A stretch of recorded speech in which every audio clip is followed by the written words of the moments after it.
Con el asesinato de Gaitán, no solo desaparece un líder, sino un movimiento popular. El país entró en una profunda crisis, una guerra civil que desembocó en una violencia sistemática cuyas consecuencias aún vivimos. La educación, la salud y el bienestar eran los puntos centrales de su pensamiento. Para Gaitán, el pueblo necesitaba las condiciones propias por medio de las cuales podría contribuir a la construcción de la nación. En el siglo XX, el Estado debía garantizar la educación, ya que era el vehículo para el desarrollo económico y el progreso. ¿Qué muere con Gaitán?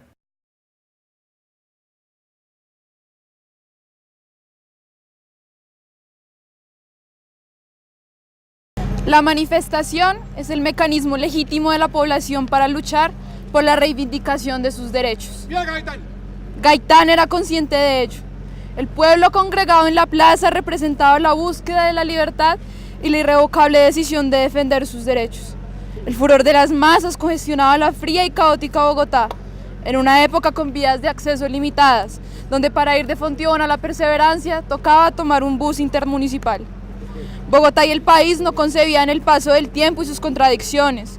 Los hombres se negaban a abandonar la ruana y las alpargatas que los cobijaron en estas frías noches. Gaitán llegó a traer la modernidad al país, a reconocer los hombres y mujeres como sujetos activos en el cambio inminente de las sociedades. El significado de marchar en silencio, del grito de la Plaza de Toros declarando la guerra a las oligarquías. El día que murió, yo misma me encargué de no sacar el cuerpo de mi esposo hasta que el presidente abandonara el cargo, porque yo guardé la ilusión de ver la muerte de Gaitán como la última herramienta para el cambio definitivo en Colombia. El pueblo se dignificó a entender quién era el enemigo, al ver la reproducción de la misma clase estática en el poder, la cual solo buscó alimentar la feroz hambre de los gremios empresariales. Con o sin Gaitán, el pueblo colombiano estaba destinado a su inminente implosión. Las fuerzas combatientes se contradicen y la crisis estaba más cerca de lo pensado. Y sucedió el caos, la ciudad entró en crisis. Las estructuras se caían en el mismo forcejeo de los habitantes intoxicados por los licores importados de la Séptima con Avenida Jiménez.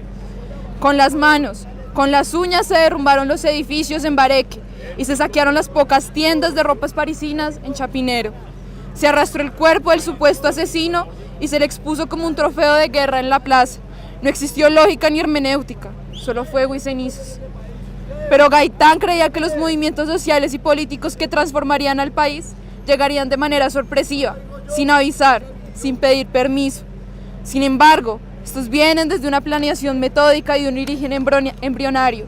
Se pueden rastrear desde sus antecedentes y se dilucidan en el tiempo. No ha existido un cambio en la historia universal que no se deba a este clamor subterráneo e intempeste por la justicia y la equidad social. En el cual el pueblo se entere de la necesidad de despertar este poder adormecido y estático, de generar una nueva organización social. Gaitán fue el caudillo del pueblo, el líder de un cambio inherente al progreso de las civilizaciones. De manera mesiánica, se convirtió en el fenómeno irrumpido en una sociedad incompleta y fragmentada como la nuestra. Colombianos, recordemos la movilización como el mecanismo necesario para la búsqueda de nuestros derechos. El pueblo, superior a sus dirigentes. Colombianos, en memoria de lo que murió con Gaitán, utilicemos la protesta y la desobediencia civil como nuestro medio para recuperar la dignidad. ¡Viva Jorge Eliezer Gaitán! ¡Viva Gaitán! En todo el día de hoy, excelentísimo señor, la capital de Colombia ha presenciado un espectáculo que no tiene precedentes en su historia.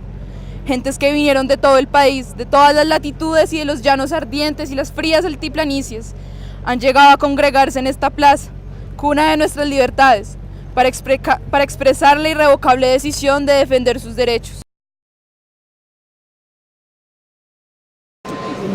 El furor y la vehemencia ocurridos en Bogotá no son parte de los espíritus ni de las almas de los colombianos. Sabemos que eso viene desde la mano extranjera y desde el comunismo que ha estado en la nación y sobre todo en las universidades. No, señor presidente. En Colombia se han violado muchas veces los derechos fundamentales de las personas.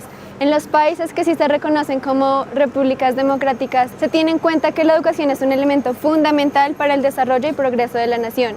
Por eso es que yo quiero hablarle de la lucha de las mujeres colombianas por el acceso a la educación superior de calidad y gratuita. aquellas que superaron esas barreras machistas a partir de la convicción y la fuerza de su voz y el pensamiento de que la educación es un derecho universal. Como usted sabrá, las mujeres no ocupamos una gran cantidad de páginas en la historia. Siempre nos simplifican, nos reducen y nos hacen ver como entes conformistas y pasivos. Yo también quiero reivindicar la figura de la mujer luchadora, aquella que es rebelde y que pelea por lo que sabe que está bien, como Ofelia Uribe y Georgina Fletcher, que hacia 1920 empezaron una movilización para acceder a la educación pública y tener igualdad de derechos civiles. Siempre se han opuesto desde el inicio de nuestra lucha a que consigamos nuestra consigna. Por ejemplo, cuando en la Universidad de Nariño aceptaron a una estudiante, el obispo de Pasto fue capaz de excomulgar a la universidad, diciendo que era olvidar el pecado original que había cometido Eva. Yo le digo que pude ingresar a la Universidad Nacional en 1935 por mis propios méritos. Siempre pude adquirir lo que luchaba por medio del valor y de la reflexión, de pensar que todos somos iguales. Y ese valor y fuerza fue la misma que llevó a las mujeres a poner en la mesa la consigna de que la educación es un derecho y no un privilegio, de que a partir de la amplia movilización, la discusión y la participación, las luchas sí son legítimas, como la educación, que es un derecho universal, que todos debemos comprometernos con ella, y que al principio el panorama parece un poco difuso, pero con el tiempo nos vamos dando cuenta que las luchas son justas. Y como dice un amigo, la educación es una palabra fácil de pronunciar, pero difícil de conjugar.